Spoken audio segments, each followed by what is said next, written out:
So there is this bizarre story going on about NIO and AMD. I read in a couple of NIO investor groups that people got very excited about NIO and AMD partnering up in whatever kind of corporation basically, and just because there is a big brand name attached to it, AMD, people got really excited about it. Some wrongfully thought it's about new chips used in the cars. That's of course not the case. Actually, if you're watching this video here by AMD directly, you can see they have used some of the ET5 footage there, and then the AMD EPIC chipset here as a name and a brand, of course, so that's their product.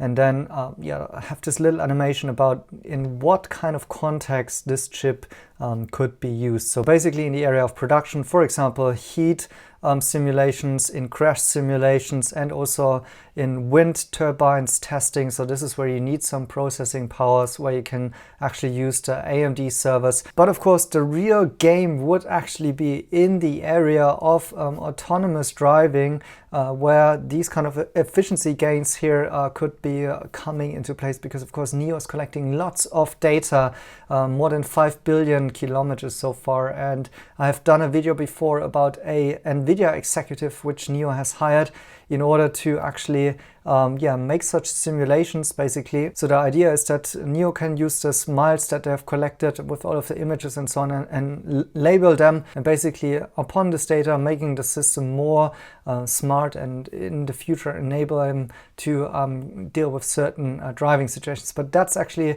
time for another video, because here the interesting thing here is, if you look at the video here, it says all performance and cost savings claims are provided by NIO and have not been independently verified by AMD. Performance and cost benefits are impacted by a variety of variables.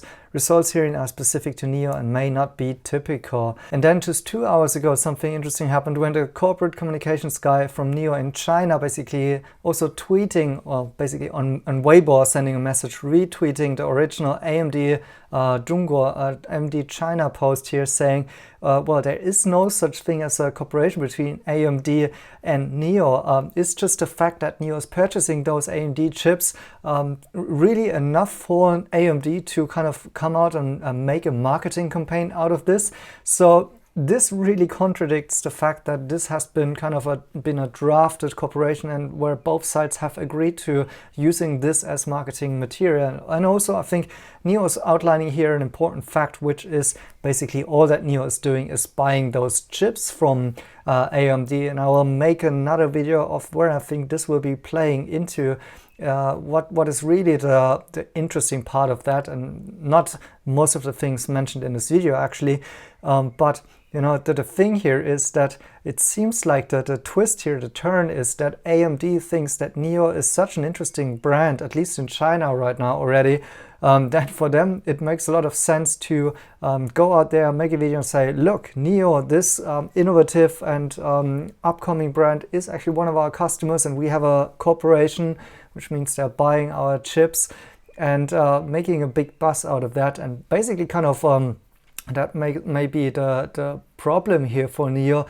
They're kind of benefiting of the buzz and the brand value here of NIO. And this shows you another thing, like how big this brand of NIO has already gotten, and how, let's say, what kind of a status NIO has achieved on a global player like AMD, that they come out with something like this, and kind of using NIO here as a brand in order to run their communications. So that was an interesting twist there. And also, you know, the takeaway here is actually how big of an achievement this is actually on NIO's behalf there, that a company is actually really intending to use them, no matter if that's now a real corporation or not. It doesn't seem like to be one.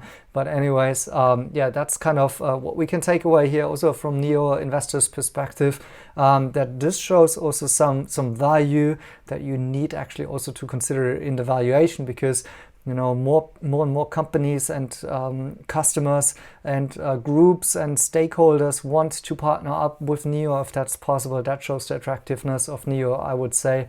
So yeah, that's it for now. Stay tuned for another video more on the technical side about the chips and what I think is actually missing with that release. But that's part for another one. Thank you guys for watching and see you in the next one.